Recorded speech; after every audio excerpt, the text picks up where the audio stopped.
Faut-il miser sur les actions de croissance ou privilégier les actions à dividendes? Alors ce choix, il paraît simple, mais se tromper peut vous coûter très cher sur le long terme. Alors d'un côté, on a des personnes plutôt basées sur les dividendes, c'est-à-dire du cash qui tombe sur votre compte, et de l'autre côté, on a des personnes qui sont plutôt tournées vers la capitalisation, c'est-à-dire sur la croissance pure. Le problème, c'est que 90% des gens choisissent l'un ou l'autre par idéologie ou parce qu'ils ont entendu un influenceur sur TikTok dire que l'un était forcément mieux que l'autre. Et le résultat, c'est qu'ils passent à côté de l'optimisation fiscale où ils se retrouvent avec un portefeuille qui correspond pas du tout à leur objectif d'investissement. Dans cette vidéo, on va arrêter les débats entre les deux et je vais vous montrer pourquoi j'ai arrêté de choisir entre les actions à dividendes et les actions de croissance et comment vous devez réfléchir pour construire votre propre machine à liberté financière. Alors souvent le piège, c'est qu'on vous montre des ETF de capitalisation qui font plus 12% de moyenne alors que des actions à dividendes font en moyenne que, entre guillemets, 4%. Et là, votre cerveau, il se dit direct, ah ben c'est logique, je prends celui qui monte le plus vite. Mais c'est à ce moment-là que vous tombez dans le panneau. En fait, la capitalisation consiste à laisser la valeur de votre investissement augmenter dans le temps. Alors ça, c'est efficace pour faire croître votre patrimoine, mais pour en tirer un bénéfice concret, il faut vendre une partie de votre capital. Et à l'inverse, le dividende fonctionne différemment. Vous conservez votre capital qui continue à croître aussi. Alors certes, moins vite que les ETF ou que les actions de croissance, mais tout en percevant des revenus régulier sans avoir à vendre du capital. Et c'est ce cash sonnant et trébuchant qui permet un jour de briser la chaîne du salariat sans jamais diminuer votre patrimoine. Les dividendes, c'est de l'argent qui tombe sur votre compte comme si vous receviez votre salaire. Alors justement, dites-moi en commentaire ce que vous préférez. Est-ce que vous préférez voir votre patrimoine grandir plus vite et devoir vendre une partie pour toucher de l'argent? Ou bien alors est-ce que vous préférez acheter des actions solides et voir les dividendes qu'elles vous versent tomber sur votre compte? Je serais vraiment curieux de savoir ce que vous en pensez. Alors avant, moi, je pensais qu'il fallait juste accumuler un maximum, c'était le but de la bourse.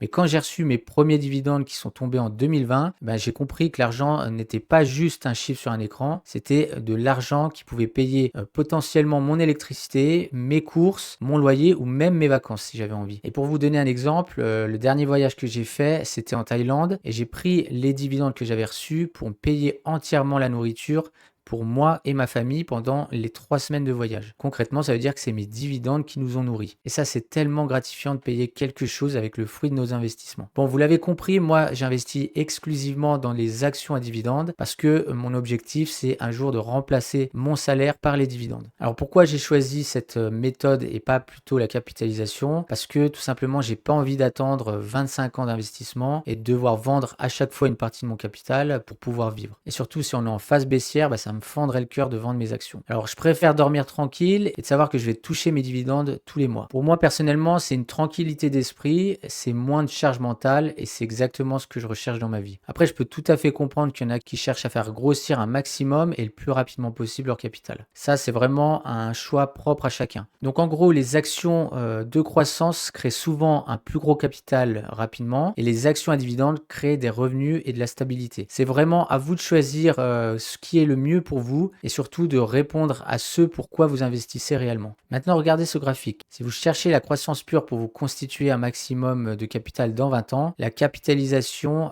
gagne souvent le match grâce au réinvestissement automatique. Mais par contre, si vous avez besoin de voir le fruit de votre travail pour rester motivé, parce que je vous rappelle que c'est un investissement qui se fait sur le long terme, si vous voulez vous créer un revenu complémentaire, si vous voulez vous créer un complément de retraite, si vous voulez remplacer votre salaire rapidement, le dividende, c'est clairement la meilleure option. Et moi, donc, c'est l'option que j'ai choisie pour investir mon argent. Les actions à dividendes, c'est un super moyen contre la panique quand la bourse, elle baisse, parce que même si le prix de l'action chute de 20%, vos dividendes, eux, continuent à tomber chaque mois. Et c'est vraiment ça qui vous permet de dormir tranquille. Moi, j'ai commencé à investir en 2020 et aujourd'hui, j'ai un portefeuille à dividendes de 330 000 € qui me rapporte environ 1100 € par mois. Et chaque mois, je réinvestis tous mes dividendes en plus d'apporter du capital pour continuer à faire grossir les intérêts composés. Parce que en fait, la vraie richesse, c'est pas de choisir le camp qui a le meilleur graphique sur les 10 ans, c'est plutôt de choisir la stratégie qui vous permet de quitter, entre guillemets, votre prison dorée le plus vite possible. Et pour vous aider à voir combien les dividendes peuvent vous rapporter chaque mois, j'ai créé un planificateur de revenus passifs. Alors, je vais vous faire voir ça directement sur mon écran. Alors, regarde bien, je vais te montrer ce que ça donne concrètement. Alors là, on est sur mon outil que j'ai créé moi-même qui s'appelle le planificateur de revenus passifs. Donc, admettons que tu as 10 000 € en banque et que tu souhaites les investir en bourse. Donc, on va mettre dans le capital de départ 10 000. Ensuite, tu peux te permettre d'investir tous les mois 500 € et que tu as un portefeuille avec un rendement moyen à 8% et que tu souhaites investir pendant 15 ans. Tu as 15 ans d'horizon de temps pour investir. Ton objectif, c'est d'avoir 1 000 € de rente sans rien faire mensuel. Ici, on laisse cocher la case dividendes réinvestis parce qu'on va réinvestir ces dividendes. Et on clique sur calculer ma projection. Donc là, ça nous dit qu'au bout de 15 ans, on aura un patrimoine de 206 000 €, dont 100 000 € qu'on aura mis de notre poche. Ensuite, il nous dit qu'on aura atteint les 1 000 € par mois dans 12 ans et 3 mois, et pas dans 15 ans. Ensuite, si on descend, on a l'évolution du capital. Et puis, en dessous, on a aussi un prévisionnel qui nous dit chaque mois combien on va gagner. Par exemple, au mois d'avril, on aura 70 €, au mois de mai 74 et ainsi de suite.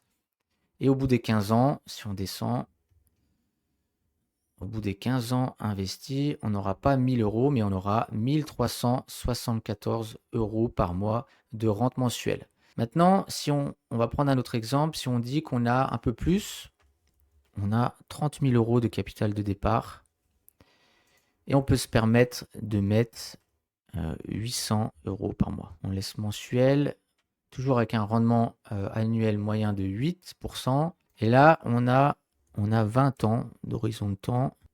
Voilà. On clique sur calculer ma rente. Et là, il nous dit que notre capital, au bout de 20 ans, on aura 619 000 €. Donc là, c'est beaucoup plus que l'exemple précédent. Et qu'on aura atteint notre objectif des 1 000 € par mois seulement dans 7 ans et 5 mois. Donc voilà, vous pouvez refaire vos propres calculs avec vos propres chiffres et ça vous donnera votre temps pour atteindre l'objectif que vous êtes fixé. Alors maintenant que vous avez vu comment il fonctionnait, vous pouvez le télécharger gratuitement via le lien qui est dans la description. Et c'est vraiment le meilleur moyen pour passer de la théorie à la pratique dès aujourd'hui. Voilà, j'espère en tout cas que cette vidéo vous aura fait prendre conscience de la différence entre les actions de croissance ou les actions à dividendes et que vous allez passer à l'action rapidement. N'hésitez pas à liker la vidéo, à vous abonner et moi je vous retrouve dans une prochaine vidéo.